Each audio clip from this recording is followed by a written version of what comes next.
பைசா செலவில்லாமல் வளையல் ஸ்டாண்டா? இதை செய்தவருக்கு அவார்டை கொடுக்கலாம். பெண்களை நோட் பண்ணிக்கங்க, மிஸ் பண்ணிடாதீங்க. வீட்டில் சிறு விஷயங்களை கவனித்தாலே நாம் வைத்த இடத்தில் இருக்கும் சிறு அஜாக்கிரதையால் தான் அனைத்து பொருட்களும் தொலைந்து விடுகின்றன. அப்படித்தான் நீங்கள் ஆசையாக ஒவ்வொரு டிரெஸ்ஸுக்கும் மேட்சாக வளையல் வாங்கி வீட்டில் வைத்திருப்பீர்கள். ஏதாவது ஒரு விசேஷங்களுக்கு எடுத்து அணிய வேண்டும் என்றால் வளையல் காணாமல் போயிருக்கும். அதற்கு வளையல் ஸ்டாண்ட் வாங்கி வைக்க முடியாதவர்கள் வீட்டில் ஓரமாய் இருக்கும் வாட்டர் பாட்டில் இருந்தால் போதும், சூப்பரான வளையல் ஸ்டாண்ட் தயாரிக்கலாம். அதற்கு நீங்கள் செய்ய வேண்டியது ஒரு கத்தியை எடுத்துக்கொண்டு வாட்டர் பாட்டிலை நேர்பாதியாக சமமாக நறுக்கி முக்கால்வாசியோடு நிறுத்த வேண்டும். அவ்வளவுதான். அதை ஓபன் செய்து வளையல்களை வைத்து கடைசியாக வாட்டர் பாட்டில் மூடியை போட்டு மூடிவிட வேண்டும். சூப்பர் வளையல் ஸ்டாண்ட் தயார். ₹1 ఖర్చు లేకుండా బ్యాంగిల్స్ని అయితే ఇలా ఈజీగా ఆర్గనైజ్ చేసుకోవచ్చు అనమాట. ఇలా వేస్ట్ అయిన వాటర్ బాటిల్స్ని ఇలా కట్ చేసుకోవాలి. ఎలా కట్ చేసుకోవాలంటే 2 సమంగా కట్ చేసుకోవాలన్నమాట. సో మనం ఓపెన్ చేయడానికి చాలా ఈజీగా ఉంటుంది. అండ్ దీనికి ఉన్న మూత కూడా మనం పడేయకూడదు, అలానే పెట్టుకోవాలి.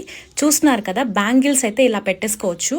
తీయడం ఎలాగా అని అనుకోవచ్చేమో, తీయడం కూడా చాలా ఈజీ అనమాట. ఇలా ఓపెన్ చేసామా, జస్ట్ దీనికి హోల్ పెట్టేసామా, అండ్ క్యారీ చేయడం కూడా చాలా ఈజీ.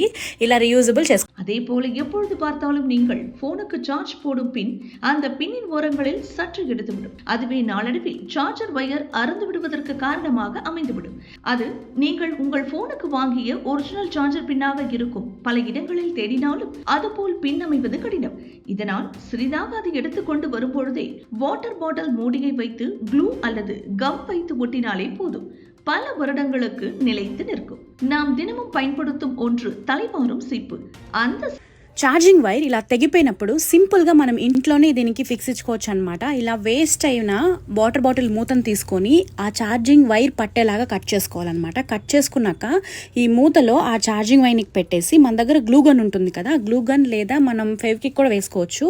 నేనైతే గ్లూ గన్ వేసేసాను. దీనికి కొంచెం ఇవంతా కనిపించకుండా పైన అయితే ఒక అట్ట పెట్టేసి మూత షేప్లో ఆ అట్టనైతే కట్ చేసుకున్నాను అనమాట. చూస్తున్నారు కదా, మనం లోపల ఏ అయితే గ్లూ గన్ వేసామో అదంతా అసలు బయటికి కనిపించడం లేదు. ఇప్పుడు ఫోన్ కి சார்ஜிங் பெட் చూస్తే சூப்பர் గా ஃபோன் అయితే சார்ஜ் అవుతుంది. சீப்பில் எத்தனை பேர் வாரம் ஒரு முறை அழுக்கு எடுத்து சுத்தம் செய்கிறீர்கள்? அதில் இருக்கும் அழுக்கால் கூட முடி கொட்ட வாய்ப்பு இருக்கு தெரியுமா? நீங்கள் கடினமாக கஷ்டப்பட்டு எல்லாம் அழுக்கு எடுக்க தேவையில்லை.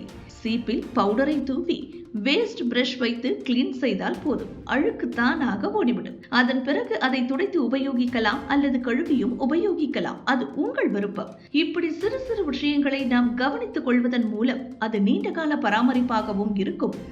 సబ్బు సర్ఫు నీళ్ళతో సంబంధం లేకుండా ఇలా దువ్వెనని ఈజీగా మనమైతే క్లీన్ చేసుకోవచ్చు అనమాట. ఏం లేదండి, దానిపైన కొంచెం పౌడర్ వేసి ఇలా బ్రష్తో మనం ఇలా తీసేయాలన్నమాట. నేను వేసేటప్పుడు పౌడర్ ఎక్కువ పడిపోయింది, ఇంత పౌడర్ అయితే అవసరం లేదు. చూస్తున్నారు కదా, చాలా ఈజీగా లోపల ఉన్న డస్ట్ అయితే క్లీన్ అయిపోతుంది అనమాట. సో మీరు కూడా ట్రై చేయండి.